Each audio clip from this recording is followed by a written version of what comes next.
L'actualité des 3 tennismen français encore engagés au Masters 1000 de Shanghai, de nouvelles têtes avec les Bleus à Clairefontaine ou encore Bernard Casoni accusé de racisme à l'US Orléans, c'est le menu de la revue sport du 10 octobre.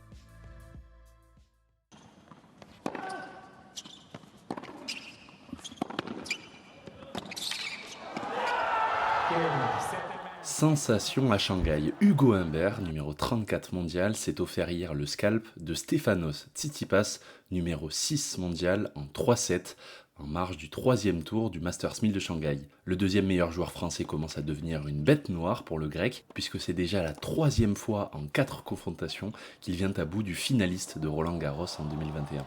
En maîtrise dans le début du premier set, le Français a dû s'employer pour remporter la manche en sauvant 4 balles de break à 5-4, avant de concéder un deuxième set logiquement remporté par un Tsitsipas, auteur de 3 jeux blancs.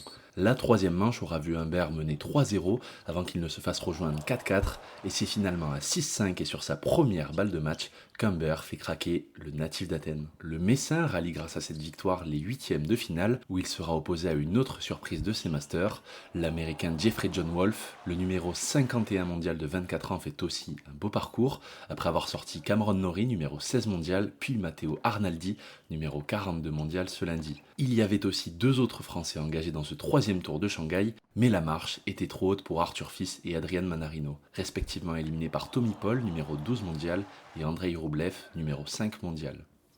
Et il y a des nouveaux à Clairefontaine, en raison des forfaits de Jules Koundé, de Dayot Upamecano puis d'Axel Disasi, initialement remplaçant d'Upamecano, les anciens lyonnais Castello Luqueba et Malo Gusto sont appelés pour la première fois en équipe de France, et pour l'occasion, ils n'ont pas échappé au traditionnel bizutage.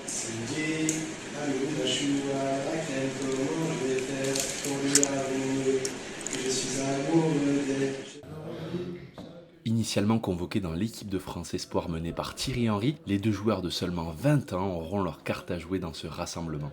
Notamment pour Malo Gusto au poste de latéral droit, qui sera mis en concurrence avec un Jonathan Klaus qui n'avait plus été appelé en bleu depuis 1 an. 2 matchs sont au programme de ce rassemblement pour les Bleus. Premier rendez-vous vendredi à Amsterdam pour défier les Pays-Bas en marge des éliminatoires de l'Euro 2024. Un succès rapprocherait grandement les Bleus de la qualification et d'un ticket pour l'Allemagne, en pouvant reléguer à 9 points leurs adversaires dauphins de la poule. Mardi prochain à Lille, ce sera cette fois-ci dans une rencontre amicale que les Bleus recevront l'Écosse. La Tartan Army, comme on les surnomme dans le football, réalise pour l'instant des éliminatoires parfaits avec 15 points pris sur 15 possibles, ce qui leur permet d'être devant des nations comme l'Espagne qu'ils ont dominé 2-0 en mars dernier. Voilà 2 matchs qui risquent d'être relevés pour les Bleus. Selon des informations de France Bleu Orléans, l'entraîneur de l'US Orléans est accusé d'avoir prononcé des propos racistes à plusieurs reprises. Ce ne sont pas moins de 5 joueurs du club de 3e division qui ont confirmé ces accusations, tout comme plusieurs membres de l'organigramme du club. La commission de discipline de la Fédération française de football a d'ailleurs été saisie pour faire la lumière sur cette affaire. Vous n'êtes pas plus cons que des Maghrébins, on va y arriver. Pas besoin de chasuble pour eux, ils sont déjà noirs. Il faut blanchir l'effectif. Voilà des déclarations entendues au sein du club.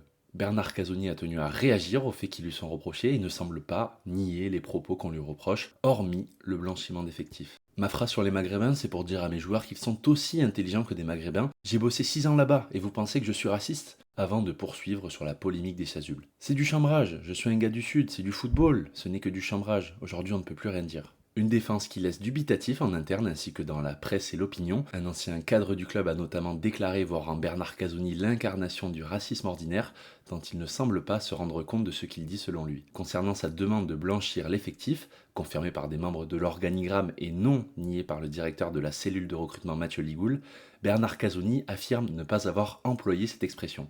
Je n'ai jamais demandé à blanchir l'effectif, moi je veux simplement qu'il y ait un équilibre dans l'équipe. Il ne faut pas qu'une communauté soit trop représentée, s'il y a trop de créoles ce n'est pas bon, pareil s'il y a trop d'Africains ou trop de Blancs.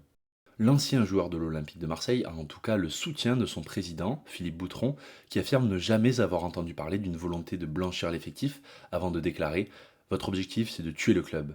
Vous êtes dans une entreprise de destruction. Vous faites comme dans l'affaire Christophe Galtier. Bernard Casoni a certainement eu des maladresses de langage, mais il est tout sauf raciste. Il n'y a pas de racisme dans le football. » Une dernière phrase surprenante dans une année 2023 qui voit encore des matchs arrêtés à moins de 100 km de son club, car encore la semaine dernière, un match entre Bourges et Vierzon a été interrompu à la 70e minute à la suite de cris racistes et de menaces de mort de la part d'une vingtaine de supporters.